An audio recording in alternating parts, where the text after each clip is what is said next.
Hey everybody, welcome to my YouTube channel. My name is Teri Hunter. I'm an intuitive astrologer, and I'm here today because I want to talk about the babies that are being born between the years 2024, 2025, and 2026. I call them the bridge babies. The bridge babies are a generation of souls born during a time when the planets are aligning in ways they have not done for hundreds, if not thousands of years. They are being born between two worlds, the dissolving old world of pre technology and the new world of rapidly emerging technology. These bridge babies, born between 2024 and 2026, will carry the final imprint, the soul's memory of Earth's history, and the fresh, innovative energy of an Earth beyond physical restrictions. They are wired differently. They are not here to repeat the past. They are being born at the exact moment in history when it bends, and they become the bridge between the traditional and the transformation, intelligence and intuition, the human heart, and the expanding digital world. In this first of a three-part series, I'm focusing on the babies born in 2024, the children crossing the threshold of consciousness. If your child was born in 2024 and you want a deeper look into their soul's purpose and how you can best guide and support them, this video is for you. If you'd like to see a part 2 and 3, focusing in on the babies born in 25 and 26, please subscribe and put your child's birth month in the comments. And if you'd like a personal chart reading, my information is below in the description. Why is this video relevant? Parents are raising children in unprecedented environments. Survival is not the priority as it has been in past generations. Finding purpose, discovering their creative and intellectual potentials will be the priority. How the physical supports the evolution of consciousness will be their environment. They will have an inherent awareness that they are more than their physical bodies, and they will foster integration of the two. Architects of manifestation through imagination and creative focus, they will become the masters of thought. Parents will be facilitators, torch carriers, lighting the way for global community and awareness. In this video, we will explore the outer planets, known as the generational planets, that are creating this threshold. We'll talk about the planet's characteristics and how they will affect the environment psychologically, creatively, and collectively. For parents, this will help guide and support you as you support your child while finding your own inner guidance in the process. So I hope that you will find this of benefit. Let's start with what is a generational planet? A generational planet are the outer planets, Pluto, Neptune, and Uranus. I actually said them in the opposite order. Pluto is the furthest from Earth. Neptune is the second furthest, and Uranus is the third. They move very slowly and they affect generations, obviously. I'm also including Saturn, which is considered sort of not quite a personal planet, kind of an interpersonal planet. Saturn moves slowly, takes 2 years to go through each sign. And Saturn was in Pisces during 2024, which is significant to your child and their life path. So basically, a generational planet is an imprint. It represents a landscape, an environment where world identity is formed, collective sensitivities are displayed, societal purpose is represented, and soul themes and intentions are displayed. First, let's talk about Pluto. In 2024, Pluto was traversing between Capricorn and Aquarius. Pluto entered Capricorn in January 2008, and it is ongoing through 2024. When Pluto reached those last degrees, known as anaretic degrees, they are filled with tension and urgency. This is a final tense from a dense Earth Capricorny energy to a deep space Aquarius awakening. This deep awareness of the motivations and desires for power and control, that's what these children will be aware of. They will be sensitive to hypocrisy, false authority, and stale hierarchies. They will have an instinctual drive for autonomy, liberation, and innovation. They will stand with one foot in the old world and one foot in the new world. Pluto, as it represents generationally, it represents a profound transformation, an awareness of where we have obsessions, where we need systematic overhauls. Pluto acts as a force that breaks down the antiquated structures to allow for this rebirth. It takes between 12 and 30 years to move through any one sign, and that depends on the aspects at the time. It will spend 20 years in Aquarius, which will be for the bulk of your child's youth, will be under Pluto's reign in Aquarius. So this is really powerful. It brings to the surface the collective shadow, the power struggles, and the psychological evolution of generations.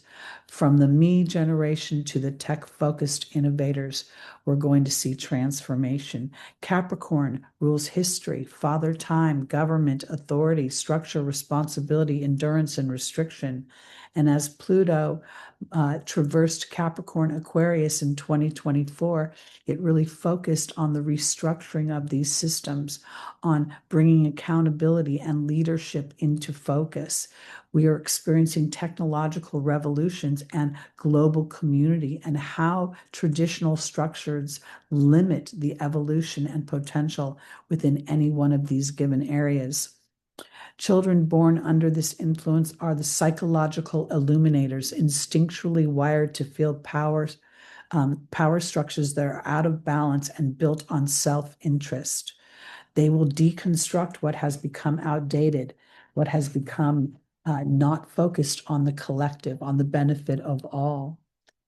When you look at your own child's chart, while Pluto is generational, it will be in a specific house. That house will be Aquarius, but it could be the first house, it could be the seventh house, it could be the 10th house.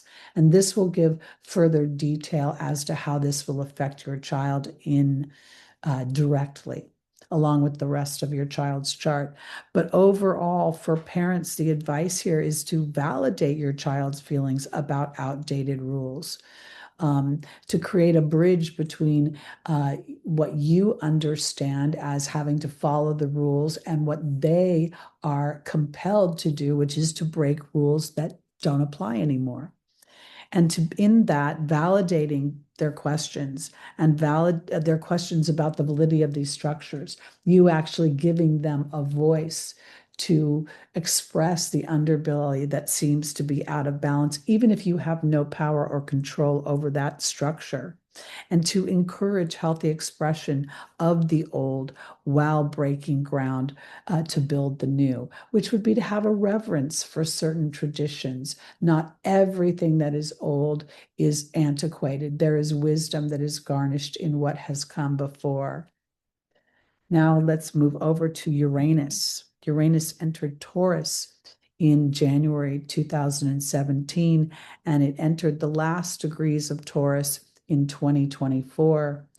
It also was there in 2025, and it's still there in 2026, but it started to traverse in those last degrees, it entered Gemini.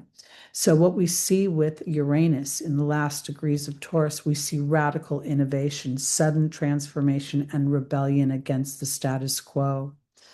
As a generational planet moving through Taurus over the last 7 years, this energy drives technological advancements, societal shifts, and the breaking of traditional constraints. On a personal level, Uranus will bring a desire to express one's personal genius, skills, talents, and opinions.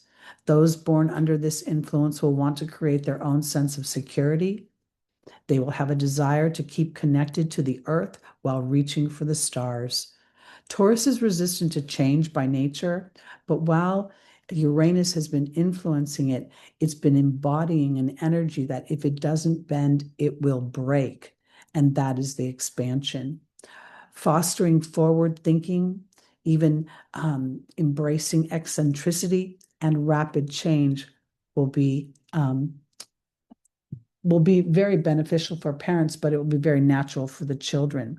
They will possess a nervous system that is constantly adjusting to new technologies and new environmental influences.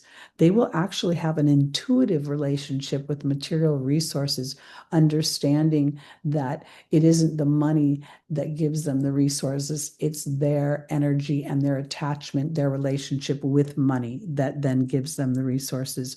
They will have an understanding of instability and will innately feel that they can create their own stability. And that's that strong Taurus second house energy. And I say second house because Taurus naturally rules the second house of resources, money, skills, and talents you have that create your sense of safety and security. And there we come to financial security will come from the nurturing of their talents, their gifts, and their unique skills in the physical and material world. Parents will be best served as they allow and provide environments where their children have freedom to explore their physical senses. When parents themselves demonstrate flexibility and faith in security and material resources, when parents are watchful of the children and their sensory overloads, whether it be people, activities, environments, or even personal habits like too much screen time, and putting in healthy boundaries there. These kids really do best when they get to build metaphoric rockets that take them into space while they're doing it, with their feet on the ground in the backyard. That's a big metaphor for them being able to stretch for the stars. So, as parents, you being able to support that endeavor, even to your own maybe discomfort, because these technological advances will be so sophisticated at some point that we may not understand them as easily as the children do. These children born under this Uranus and Taurus influence, I think of as the grounded innovators, instinctually wired to feel and to express their unique genius in a steady, strong, and ever-growing manner. Saturn and Neptune in Pisces. That is a longer transit. Neptune spends 14 years in any one sign. It is in its natural rulership in Pisces. And Saturn joined Neptune in late 2023, I believe it was. But we're focusing in here on the 2024 year. So Saturn's entry into Pisces marked a 2-year period when creativity, spirituality, and healing were being tasked to represent themselves in the material world.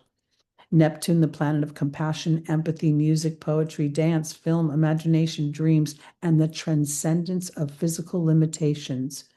It is a dreamy and fluid planet, and it's hard to hold on to. Saturn joining the house of Pisces brings in structure, authority, and literally gives skeletal bones to whatever Neptune wants to create.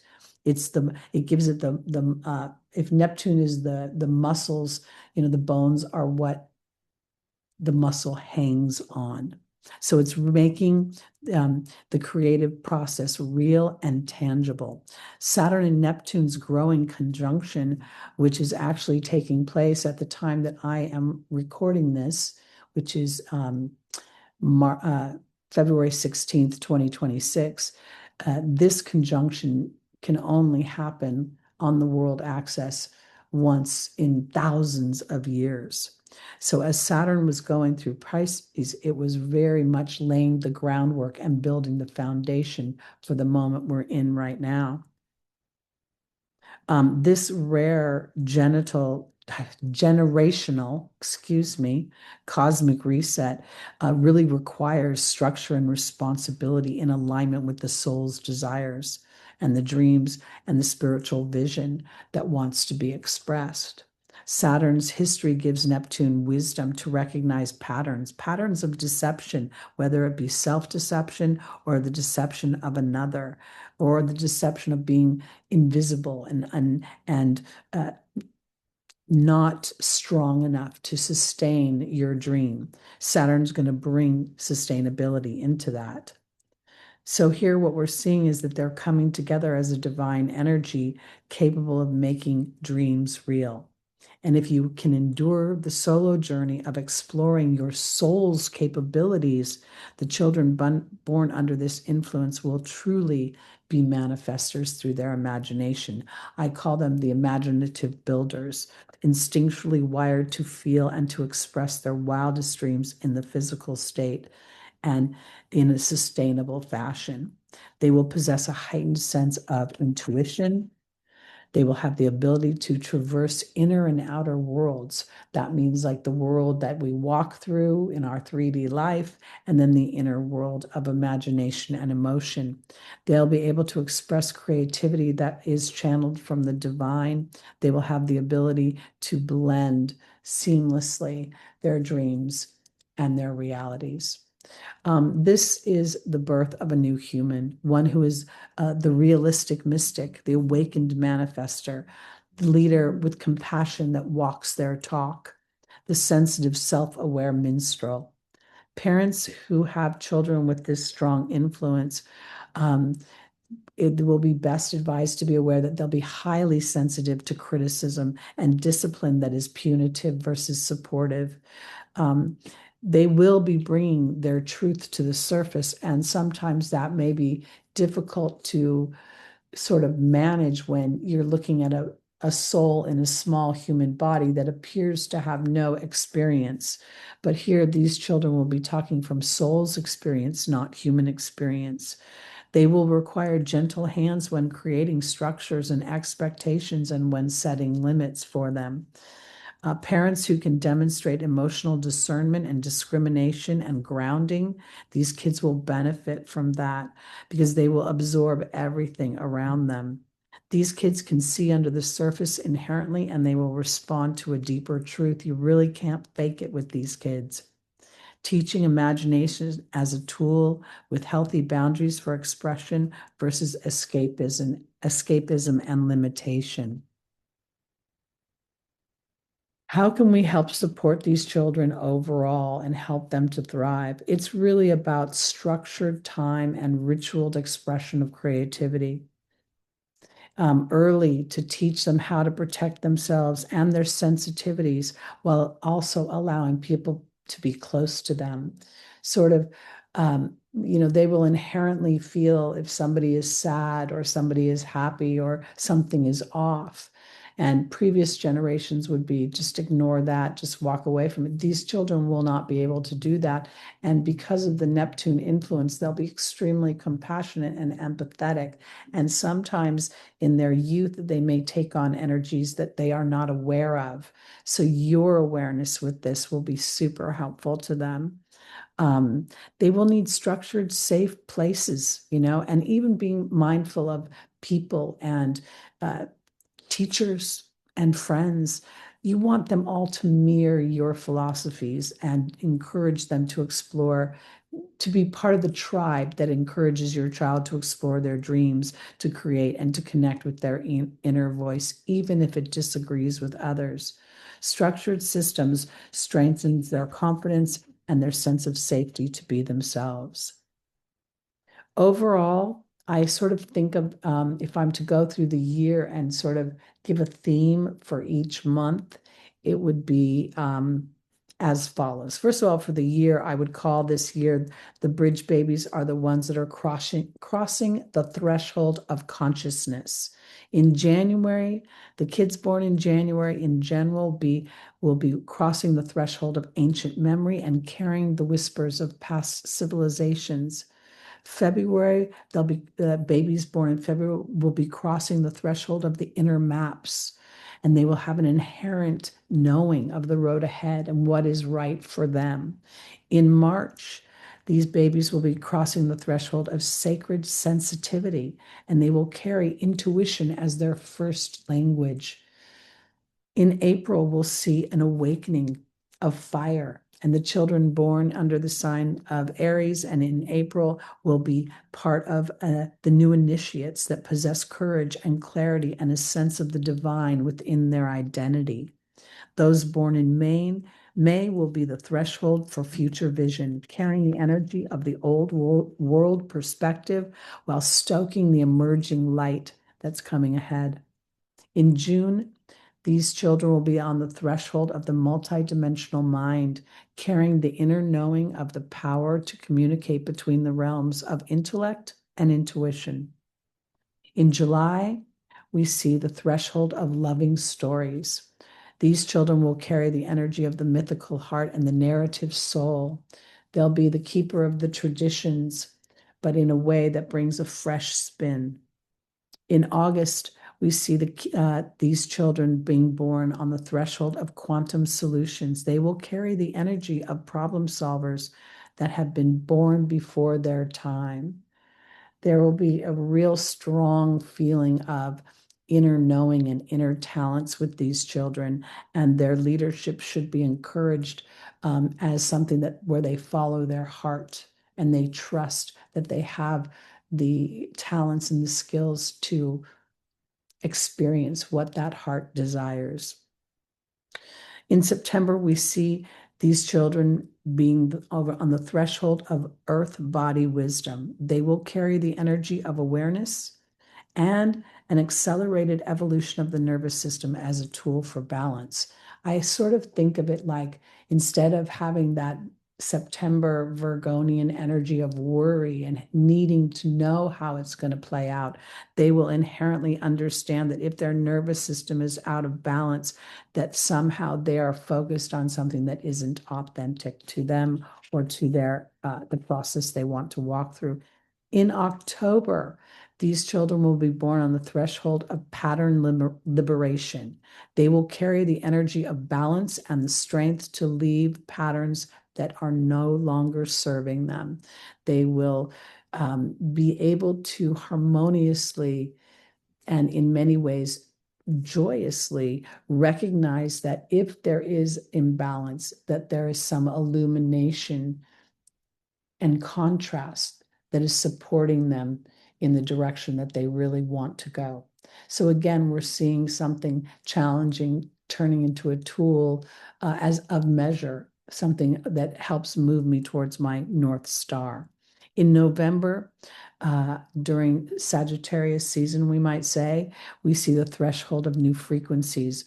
These will be those babies born in 2024, November, were the first souls infused with the Aquarian resonance, with that new age, with that even that Uranian and Saturn energy behind it, because Saturn and Uranus both rule Aquarius, which is in and of itself a fusion of the old and the new, which is what these children represent. And then finally, in December 2024, we saw the children being born on the threshold of vision seeders. Literally, these are the children that are planting the seeds for a new vision, for a new earth. They are the arrival of the first dream architects. And when I say dream architects, it's sort of this opportunity to actually experience heaven on earth, because rather than trying to create some sort of show for an audience, they will be more attuned and aligned to their soul's intention in this lifetime, which will then bring them the experiences that will feel as if they're living their dream life on earth. So I hope you enjoyed this first part. I will be coming back with the year 2025, and then we'll do 2026. So if you liked this video, please give it a thumbs up. Please hit that notification bell and subscribe, and put your baby or your child's birth month in the comments. That would be great. Love to see what that is. And if you'd like to get a personal reading for you or your child, I am available. My information is below in the description. Thank you so much, and you have a lovely day and a lovely transit. Bye-bye.